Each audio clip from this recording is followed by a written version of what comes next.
Does this sound like a familiar story to you? You meet someone and you feel something that maybe you haven't felt in a while.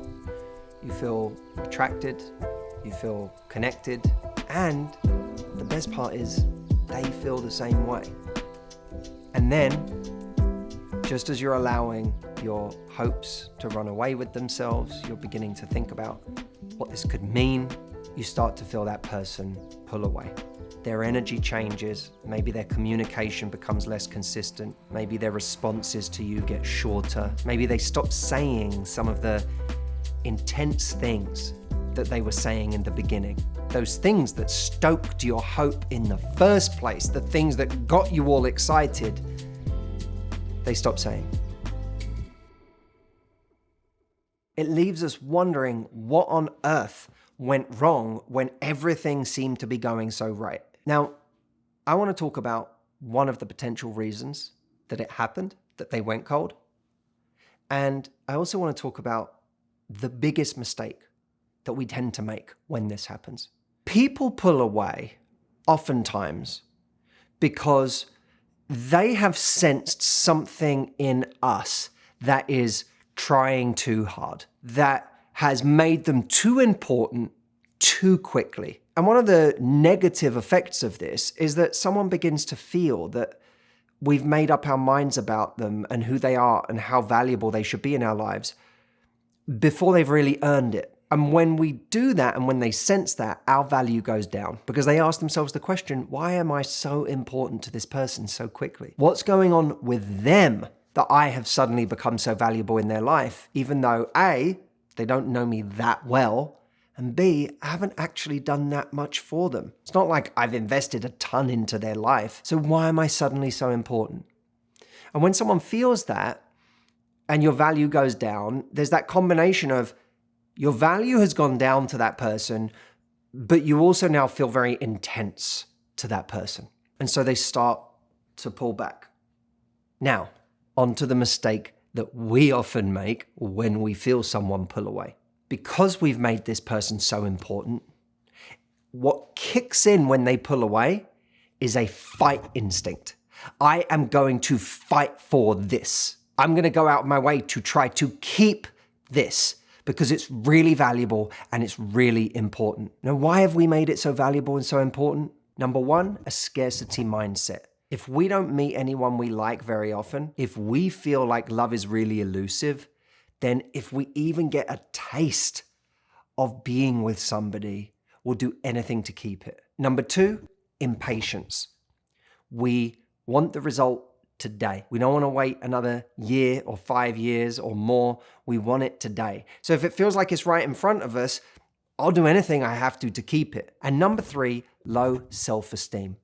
We don't believe in our own value. This is a really interesting one because what happens when we find ourselves fighting for someone who is pulling away from us is, by definition, we have devalued ourselves and overvalued them and what they bring to the table.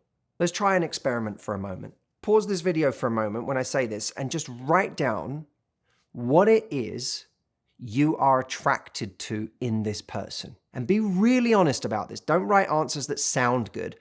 Write the truth. What is it about this person that you're drawn to?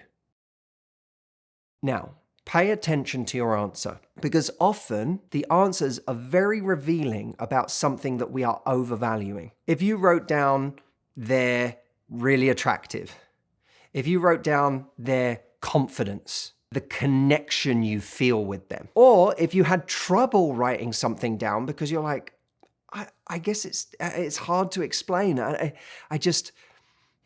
don't know, there's just something about them. Pay very close attention to these things because none of them are qualities that make someone an amazing partner. I shared the stage not too long ago with my dear friend, Dr. Ramani, and she said anytime someone says to her, there's just something about him, she starts to see alarm bells because as she describes it, that is the definition of a trauma bond. You're not actually attracted to them because they have wonderful relationship traits that would make them a great partner or do make them a great partner.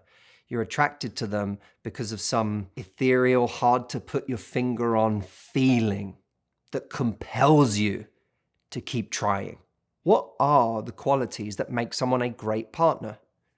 Kindness, empathy, compassion. They show up for me. They're reliable. They're consistent. They're a great communicator. They're honest, trustworthy. They're a great teammate. They care about my day and the challenges in my life and want to support me in those. Those are the kinds of qualities that make for a great relationship. But those are rarely the things people describe when they say why they can't get someone off their mind, why they're so attracted to that person, why they decided they were the right person.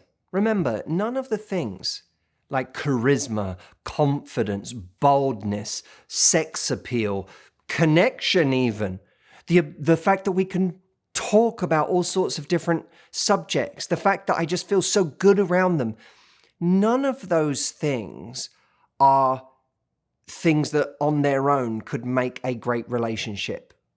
They're great, wonderful things to have, but none of them are the really, really valuable things that someone shows us when we realize, oh, this person will be an incredible teammate. And if you're willing to be all of those traits that do make you an incredible teammate, you are trustworthy, you are committed, you are loyal, you are communicative, you are consistent, you are generous, you are a great teammate, then what you have is worth its weight in gold. That's the really rare stuff.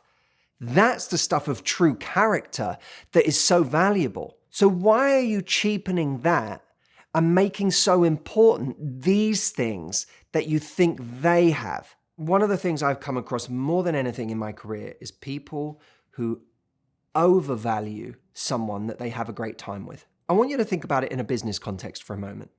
I may really enjoy being around somebody, spending time with them, chatting with them, having a night out with them.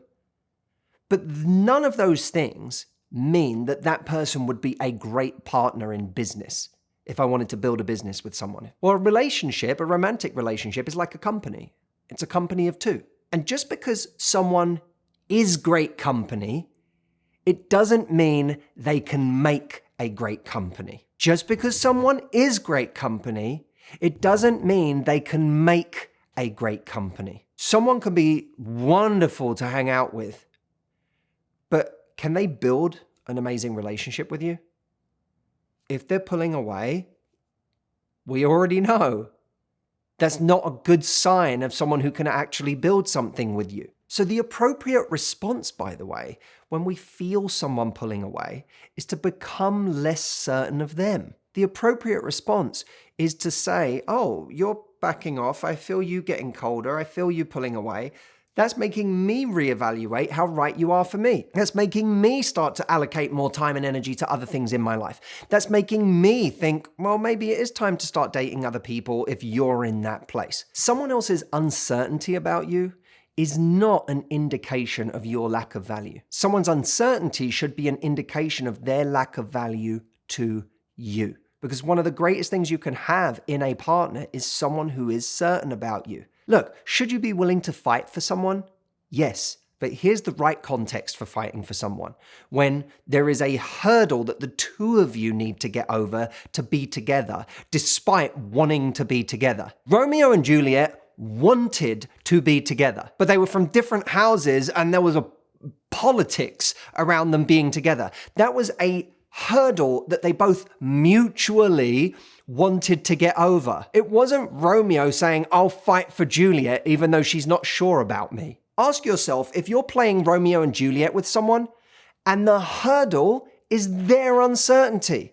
Because if it is, why are you fighting for this person? The only person worth having in life is a person who values what we have to give. And the great irony is that they won't value what we have to give if we don't put a high price on it ourselves. If we feel someone pulling away, and instead of going, oh, you seem to not see my value, that makes you less valuable to me. If instead of doing that, we feel someone pulling away and go, no, I'll fight for you, then what they start to feel is, oh, this person's willing to fight for me even when I'm not trying, even when I'm pulling away. Firstly, that feels very intense now. And secondly, what does that say about their value? What does that say about who they are and their confidence? What we need to do is show someone that there are real stakes, there are real consequences to you not being sure about me. I may have been trying before. I may have been showing you my best and showing you what I was capable of. But the moment you start taking that for granted, the moment you start showing me that you're not sure about me, you become less worthy of all of this effort I'm giving you right now. You become less worthy of all of these wonderful things that I have to offer someone, which, by the way, are an incredible gift. You start making me question if you're the person that I want to give that to. And if you really can see, oh, there's consequences to me not trying, there's consequences to me not being sure about you, then my value to you starts going up. What someone needs to realize from us is, yes, I find you sexy.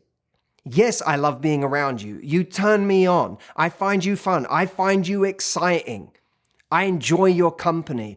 But none of that is more important than what's right for me. I may be attracted to you, but I am far more attracted to the life I want for myself. When I'm coaching people, it's not just about telling them you need to be less intense. It's about solving the deeper issue of why we are being intense. Being too intense is often a byproduct of overvaluing somebody else and what they bring to the table and undervaluing ourselves and what we bring to the table. Now, look, I'm not saying that this person is a terrible person.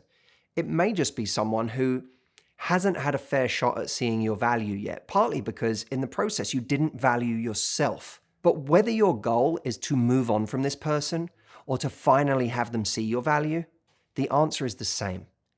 It's taking big, bold moves in your life to become strong and confident in a way that either allows them to see it and become newly attracted to it, or allows you to move on and find the love you actually deserve with someone who's right for you. And I have a way that you can do this.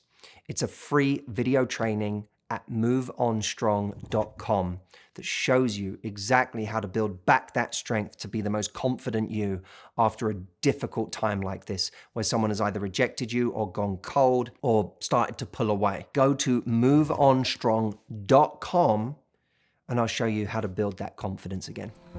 I'll see you over there.